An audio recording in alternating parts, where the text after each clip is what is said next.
While Brett has been a faculty at Hastings College for 14 years, he has officially become an art faculty this semester. We are lucky to have an artist of his caliber in our department. Brett is a camera nerd. He speaks 2 languages, English and camera. Thank you guys for the chuckle. That's my only joke. He can tell you more about how to shoot a banana on a white plate with a black background than you ever wanted to know. But when you are finished taking that picture of the banana on the white plate, it will be of museum quality. Brett's earnest nature and passion for teaching is why students and photographers are drawn to him. He shares his vast knowledge freely with everybody. His vision of the people and landscapes of the West, the modern mythology, in his images and the solitary starkness of his interpretation of the Western landscapes is quite phenomenal. He is recognized internationally as won many awards. The top honor was the invitation to become a member of the Royal Photographic Society. We are privileged to have him as a faculty member at Hastings College, so I present to you our Brett Erickson.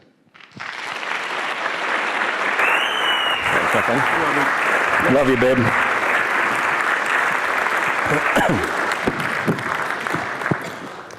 I'm going to start my stopwatch, so I promise I'll have you out of here by about 11:45.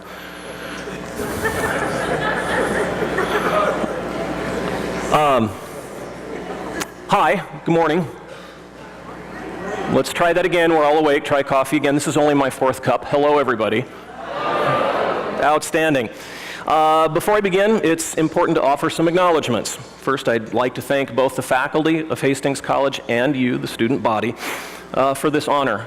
Quite honestly, I'm undeserving of it. It leaves me with the distinct impression that, quite frankly, it's all downhill from here.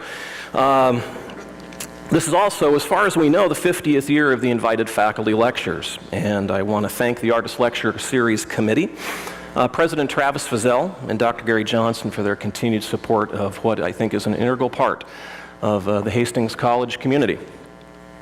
The other thing, I want to make sure I acknowledge one person who's not here.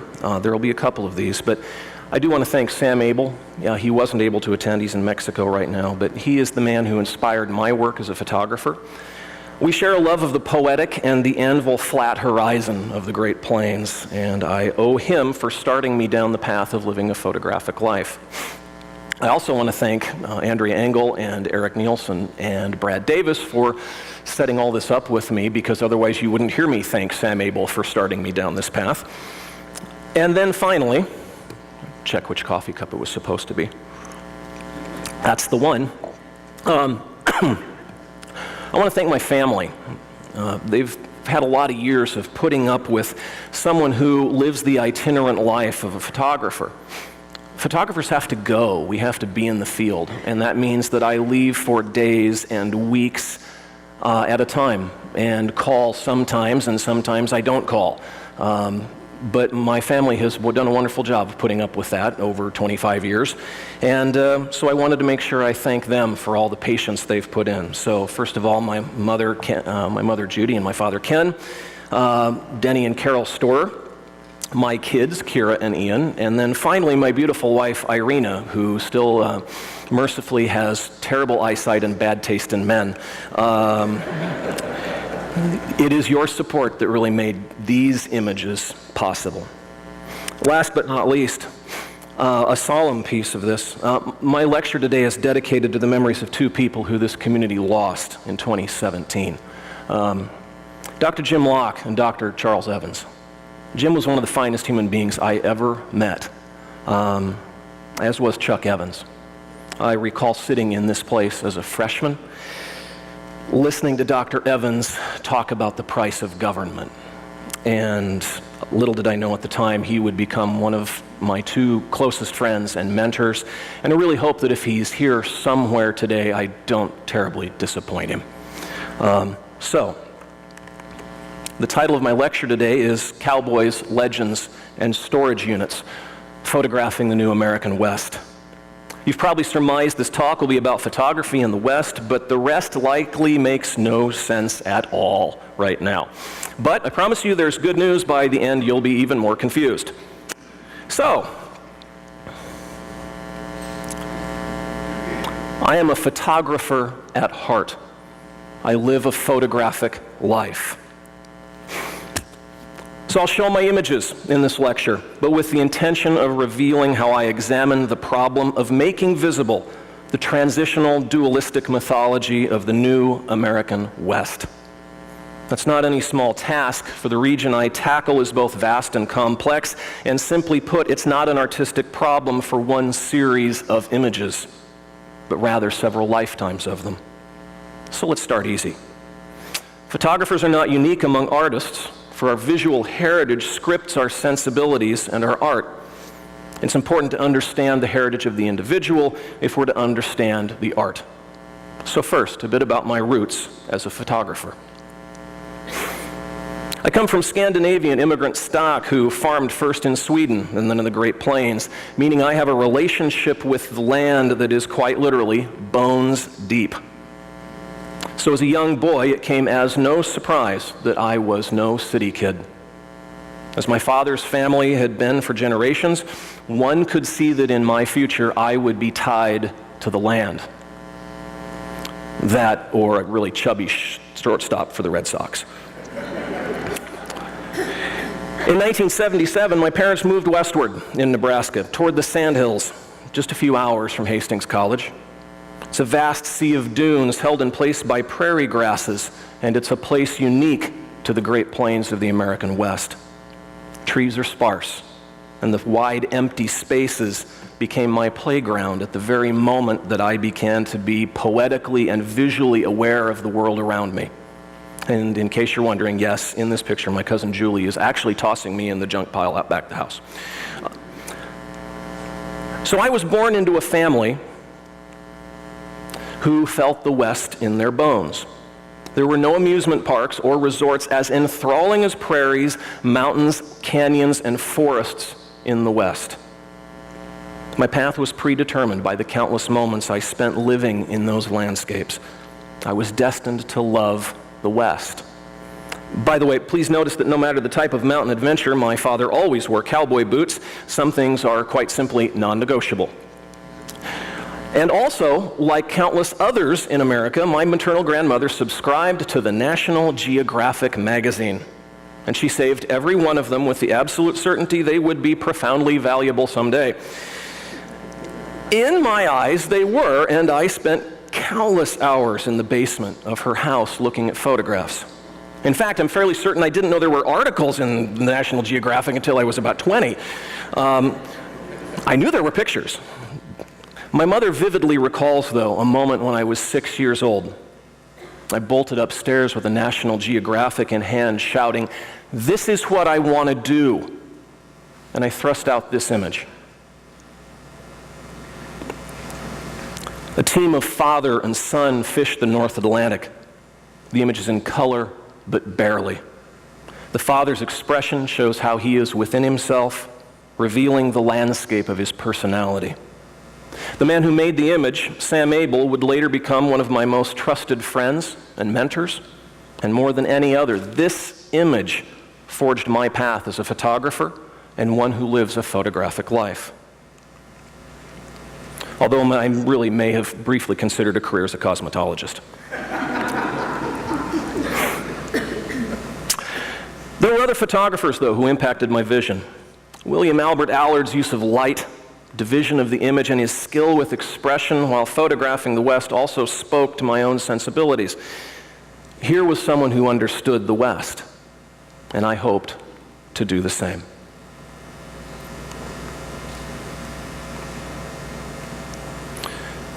Recall that the open landscapes of the West, thus, are crucial for me. It should come as no surprise, then, that Ansel Adams was an inspiration. Regarded as the master of black and white landscape prints, Ansel's love of light and the vistas in the West led him to make some of the most famous and moving images of the 20th century.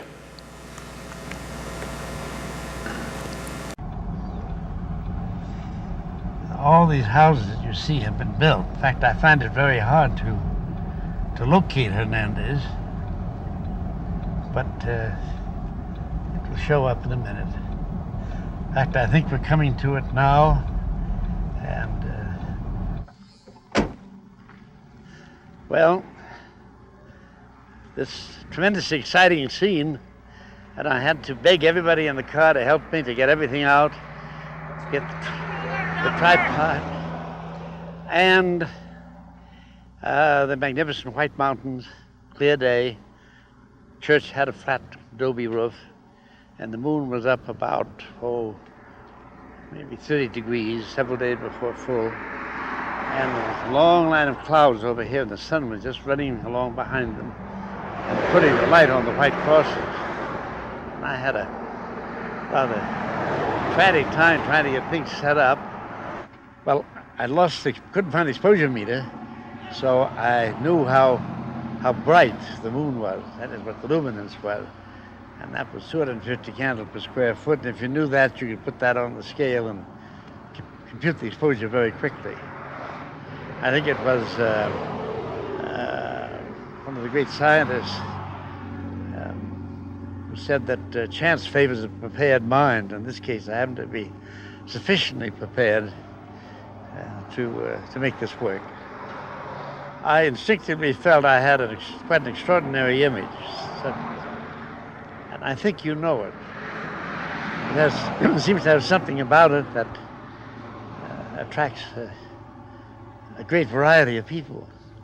And I don't know whether it is subject or whether it's just the mood or the combination of composition and the tonal values. It's not, my picture isn't real in the sense of tone.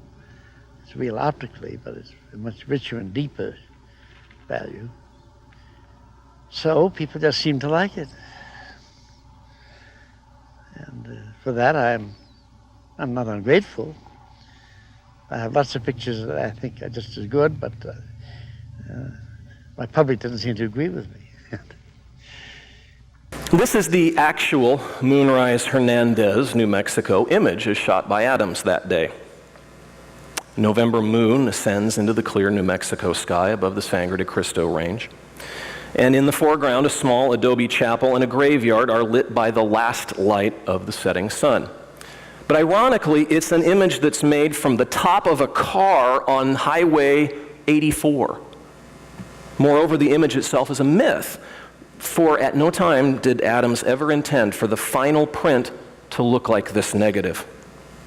Rather, he transformed it into a photograph that was saturated with the rhetoric of the West long lost. The final image is peaceful and it's beautiful. It's the West as we imagine it before interstates and condominiums, letting us bask in the mythology of the place rather than the reality. The image punctures us, but it's simultaneously an act of fiction and rhetoric. Adams went so far to admit the relationship of the image to the print in a 1982 interview for the BBC. I happen to like this photograph very much. It was made in Cape Cod many, many years ago. And it's an interesting matter of interpretation because my first prints tried to capture the very soft gray light of the area. And I became dissatisfied with the qualities of the prints. So I simply improved the printing, I think, by increasing values and strength. But there are the two steps. I mean, one is the moment of taking the photograph, and the other one is when you actually print the photograph. Well, that's an important question. Actually, there's two ways. One is to take an average exposure, just shoot, you know. And I hate that word, but click. And then you process, and you expect some miracles to happen. The sad fact is they very seldom happen. The attitude of the creative photographer, like, for instance, Edward Weston, Stiglitz, people of that caliber, that they saw very clearly in their mind's eye, or in other words, they visualized the image before they made the photograph. Then the technique or the craft is simply applied as required.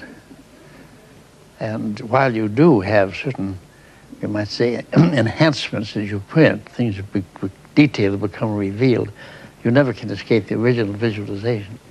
And you shouldn't. I mean, that's the negative, and you've got it. And I'm guilty of creating a cliche, which I use very often, is that in actuality, the negative is like the composer's score. All the information's there. And then the print is a performance. See, so you interpret this score at varying aesthetic emotional levels, but never far enough away to violate the essential concept. So thus in Adams' case, as well as many others, the image creates its own mythology of the West. What we see is not truly real, but we accept it as such in our subconscious minds. I became interested in this duality, for while a photograph is its own myth, Moonrise perpetuates another, that of the nature of the American West itself. I realized this while I was still a young photographer, and I became fascinated with how Westerners seek to resuscitate continuously the West of legend. But like many photographers, I wandered for a time, searching for my own visual compass. Thank you. There we go. A way to express the duality that I'd recognized. Was I a Western photographer? A landscape photographer?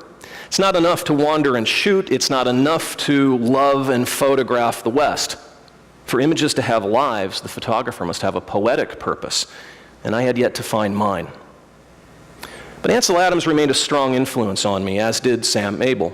A combination of the landscape and the anvil flat horizon of my childhood within the image itself moved me. But so did objects. I felt they had an essence of their own, small things, like a chip of paint on a boardwalk in autumn.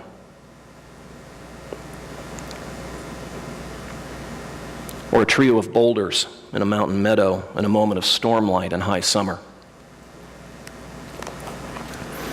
But these images remained empty for me. How could I infuse poetry, duality, and object into my own complete compositions? A contemporary of Ansel Adams was Edward Weston, who is considered by some critics to be one of the finest photographers of the 20th century. One of his numerous poetic axioms resonated with me.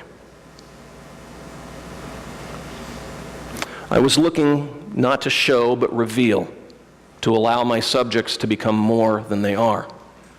Edward Weston. Weston's best-known image is from a series of peppers culled from a local market in 1930. Pepper number 30 shows an oddly shaped pepper resting in a small tin funnel in natural light. And yet the pepper becomes transcendent, anthropomorphic, inviting us in again and again to contemplate a simple object. To quote Sam Abel, the image has a life. But I return again to this question: why? Why does one image remain with us while another is forgotten? And this problem has vexed photographers and philosophers really throughout the history of the medium. Then, through my investigations into photographic history, Adams, Weston, and philosophy, I happened upon this perplexing term. It's a word coined by this man, a German-American photographer, publisher, and gallerist named Alfred Stieglitz. You may not know him, but you most certainly have heard of his wife. This is Georgia O'Keeffe. Stieglitz spent 20 years making portraits of O'Keeffe between 1917 and 1937.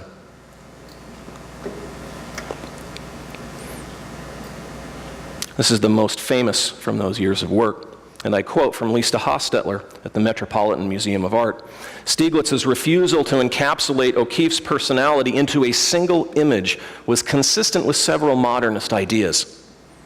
The idea of the fragmented sense of self, brought about by the rapid pace of modern life. The idea that a personality, like the outside world, is constantly changing. The personality may not be interrupted, but only halted by the intervention of the camera.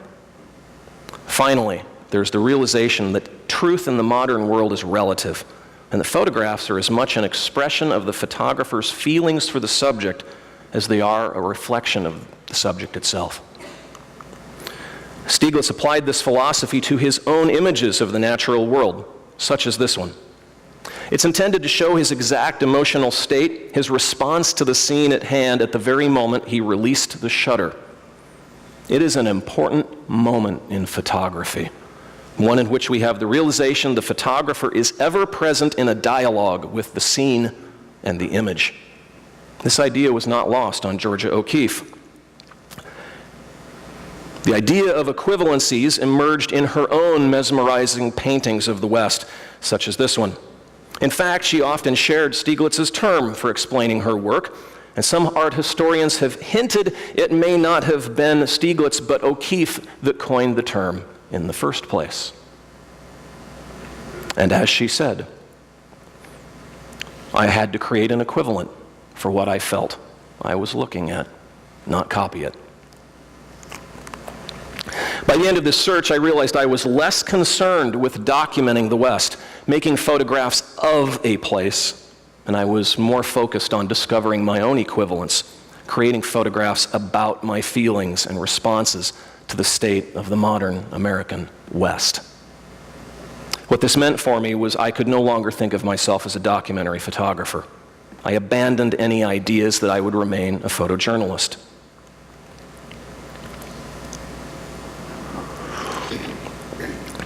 The crux of my statement is that I realized meaningful photographs are made, not taken. This is not a novel premise. Some of the earliest images in the history of photography provide strong evidence for the photographer's involvement in the final photograph. For instance, in 1964, the Museum of Modern Art mounted an exhibition of images entitled The Photographer's Eye. In what would become one of the landmark essays on the nature of the medium, curator John Sarkowski observed that although early photographers recognized the medium dealt with the actual, it did not necessarily deal with the real. Photography, Sarkowski argued, was a process defined by a selection of elements, as opposed to painting, Professor Swist, which he contended was in the synthesis of elements. An example of this concept is in a photograph made by the duo of Robert Adamson and David Octavius Hill in the mid-1800s.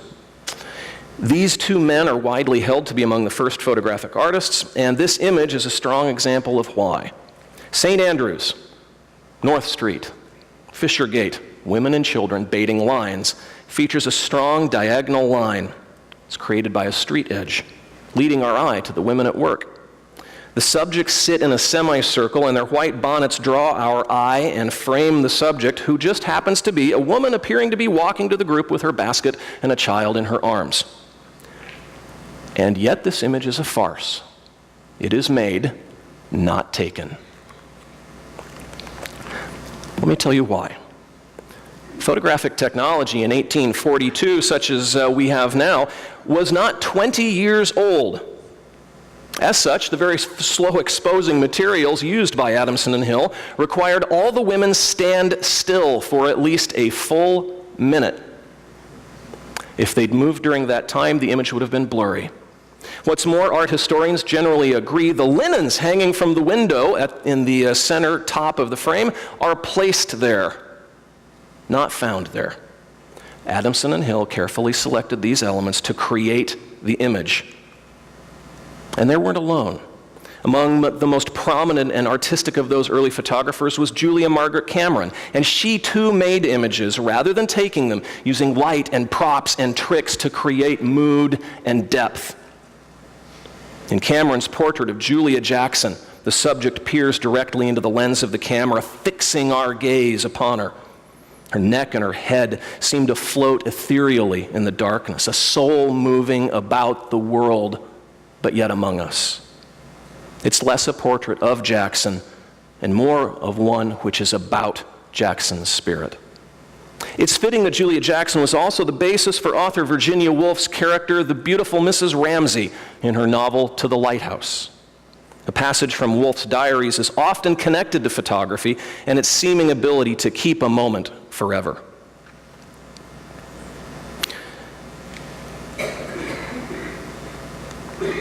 If one does not lie back and say to the moment, "This is my moment, stay, you are so fair," what will be one's gain dying?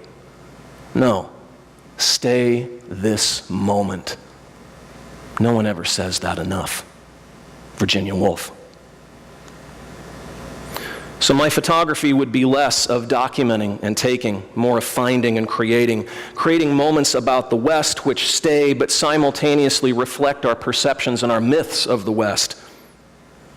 The realization of my need to make images such as this were complemented by a happy accident as I pursued my doctoral studies.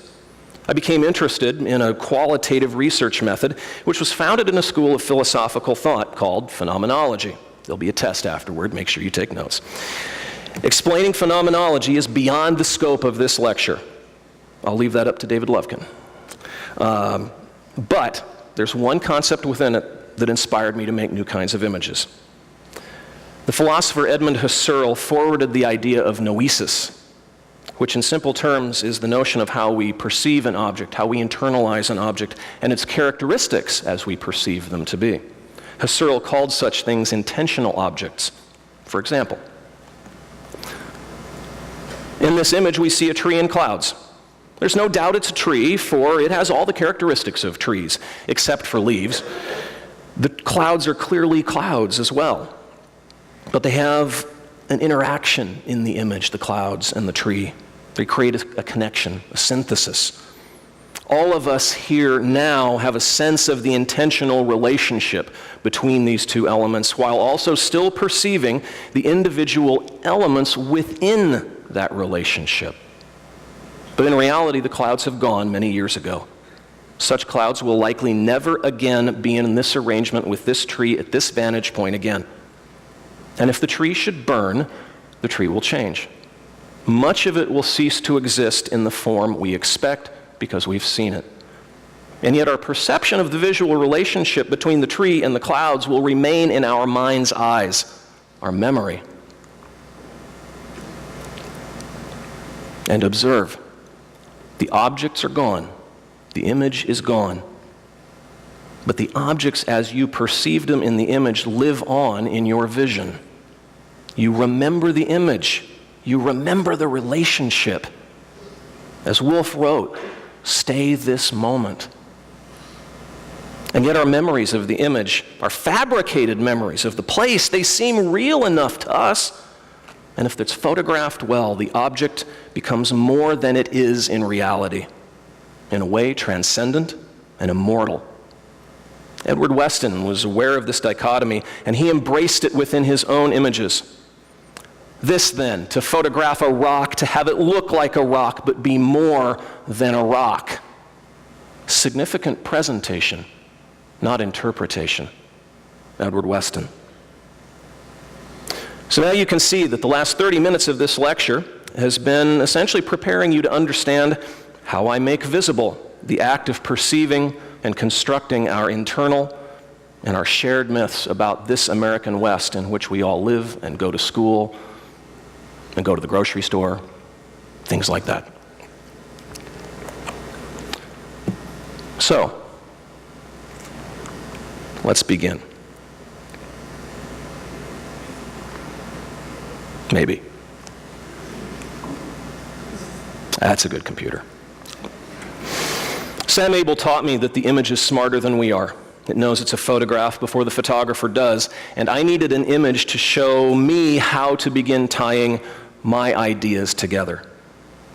And I found my matchstick, my spark, in Dawes County, Nebraska, on a Sunday morning as I walked more than a mile through tall grass in sandals, avoiding rattlesnakes, and looking for a window into the past and the future of the West. This is the image I made. A tractor sits idle in the field, neatly tilled rows leading us back to a windmill, a homestead, and the Pine Ridge visible in the distant haze.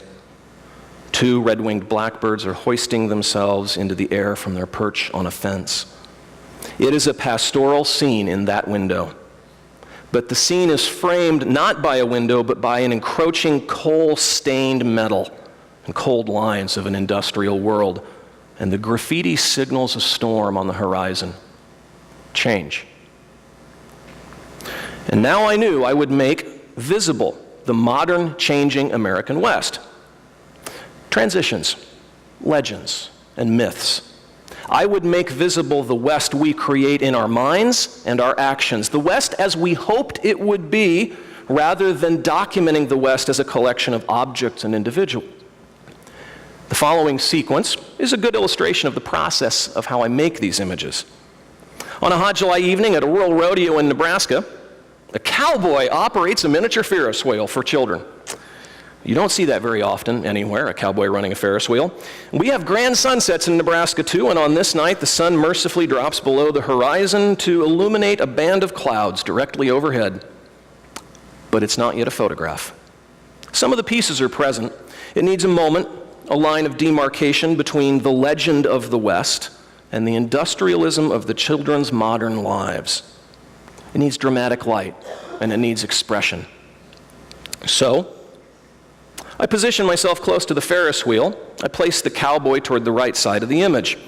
I use the fence to show the cowboy, a legend of the West, trapped within modernity. Then I begin to look for a strong subject on the Ferris wheel. And I find it on one carriage. Two effervescent, animated girls enjoying the heat of a summer evening and a ride on a Ferris wheel. I begin counting the carriages, making images each time the two girls come around. But the image is still lacking expression, it's lacking a moment, and I also begin to think that the center of the image at the sunset is too empty. Without something, it will decimate the effectiveness of any photograph. And then I'm given a gift. A cowgirl begins to trot her horse back and forth along the road behind the carnival, and the sunset stays vibrant. The light has become dimmer, and a neon sign out of sight to the right of the cowboy begins to provide illumination for his face. I have all the pieces, and now I must compose and work and wait. And then, just like the field and the train car, it comes together. Maybe. The cowboy turns to his head to smile at a passerby. The young girls remain exuberant. The sunset and the neon contribute their dramatic light, and the cowgirl's head is carefully composed within an open square in the fence. Such intentional moments of these visible myths permeate my work. The philosopher Roland Barthes argued the magical moment of a photograph was a moment of adventure, one which emotionally punctures a viewer. These are the elements I seek. I endeavor to make photographs that compel us, the audience, to spend time truly seeing.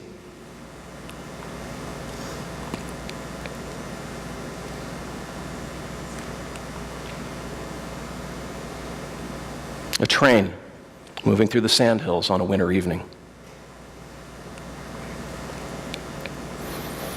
Two illuminated hats in a schoolhouse museum.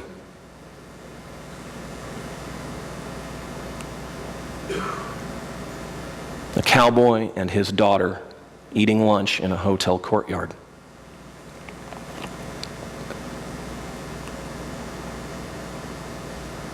A branding in Wyoming.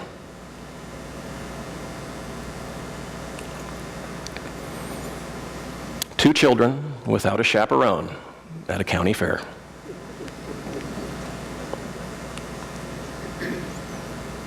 A cowboy in a bar on the high plains.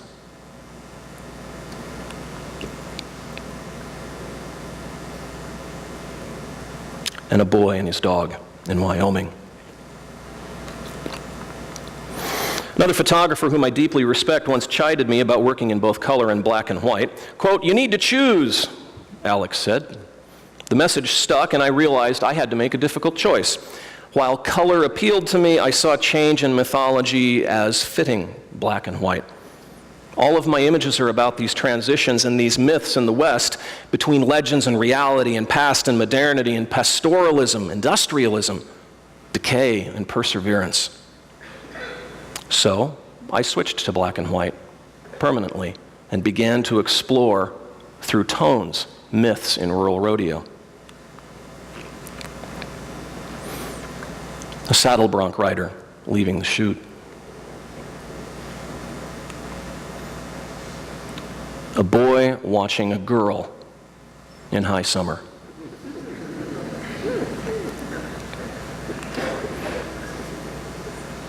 cowboy with a broken nose.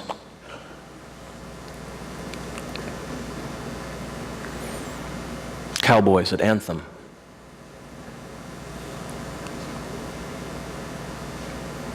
A couple preparing for competition.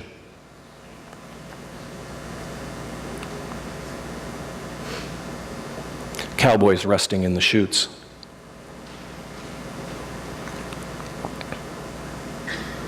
A young boy preparing to ride a steer.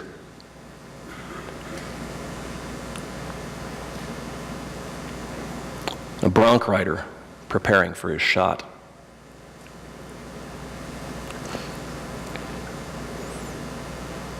Cowboys preparing for the evening performance.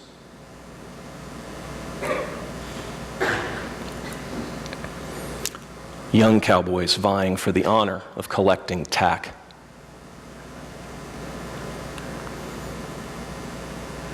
And a retired cowboy resting at the last rodeo of the year. While my work with rodeo and the cattle culture of the West is certainly the best known of my work, my favorite has always been the landscape.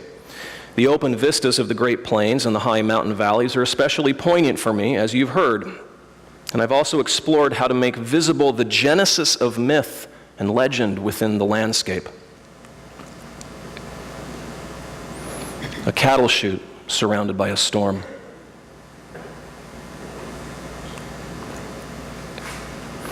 A butte on the South Dakota border.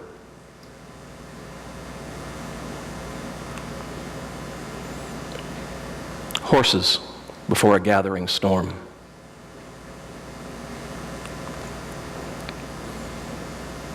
A grain facility near the Wyoming border.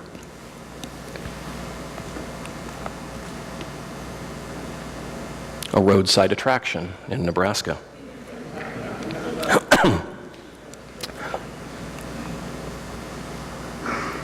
A gate looking out across the wide Ogallala grassland.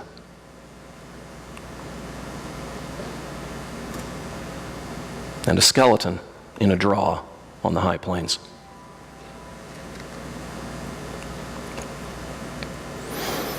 At the same time, I've remained fascinated with how to reveal the genesis of myth and legend within our own minds. These are not photographs of places external, but within ourselves, an internal myth as it is created. And as such, they need nor should have any verbal explanation. So for a moment, I'll show them without any narration.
Finally, my most recent work has led me down a very complex path.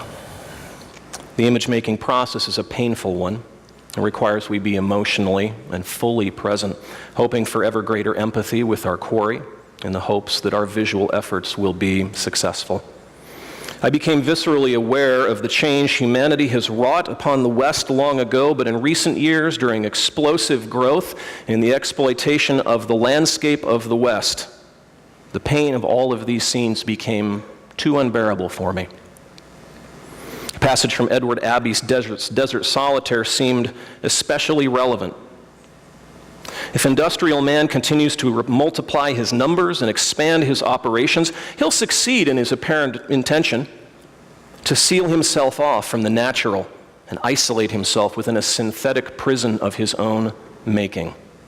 Edward Abbey. Abbey and the poet Robinson Jeffers are frequently linked. Jeffers' poem Vulture resonated strongly for me as I contemplated this project, if you'll indulge me for a moment. I had walked since dawn and laid down to rest on a bare hillside above the ocean.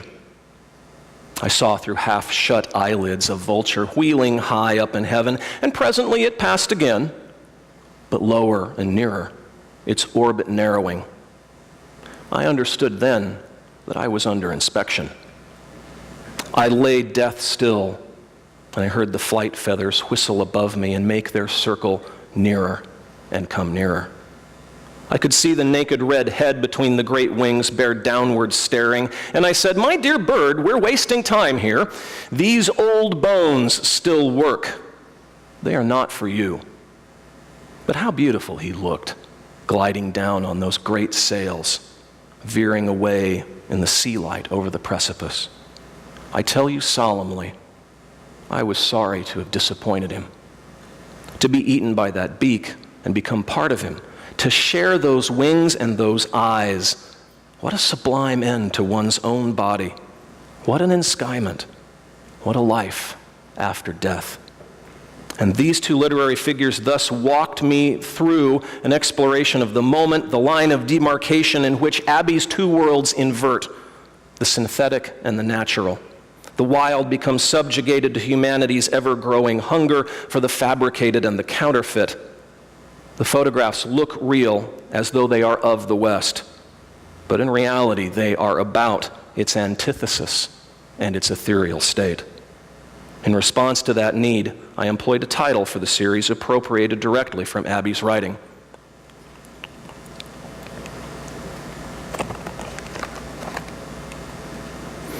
I had titled the series A Giant Thirst.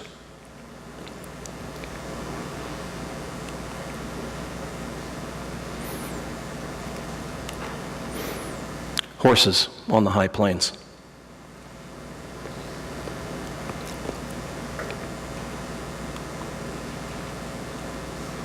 Storage units in a high mountain valley.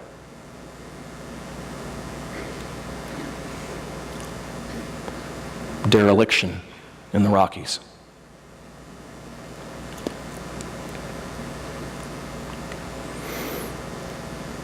San Mateo Street in New Mexico.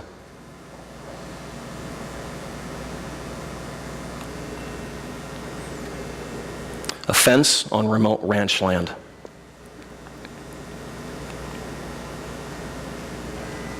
A vista in Colorado.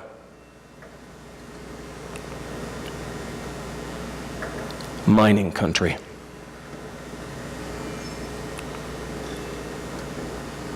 A molybdenum mine.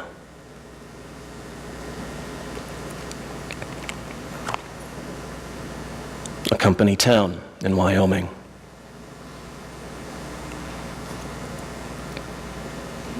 Progress in the Southwest. A landscape in the Red Desert.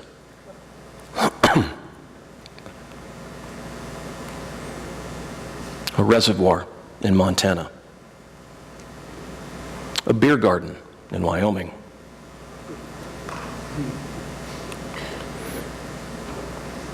A roadside cafe.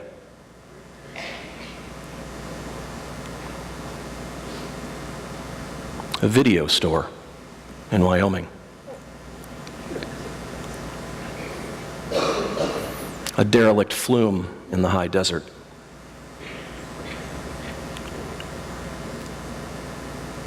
An abandoned charter school in Colorado. A bristlecone pine in an avalanche field.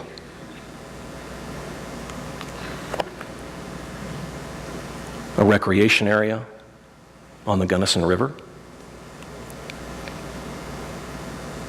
A meadow in New Mexico.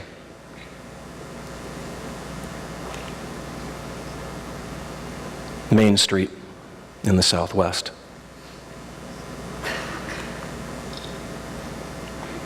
And an amphitheater in Montana. I'd like to end today with a single image, one which epitomizes the ideas which I have spoken about today and endeavored to show for much of my photographic life. And it is this. A shopping cart sits abandoned beside a grocery store, the ground barren and wasted. Green trees stand in the distance, held at bay by the desolation in the foreground. Nature is left outside the scene, and geometric shapes and lines dominate. But for a fleeting second, a stray dog lopes into view, providing a nearly instant transition between the synthetic and the natural worlds, a moment allowing us to perceive the two disparate elements in a fleeting glimpse of mythical Western change. Thank you.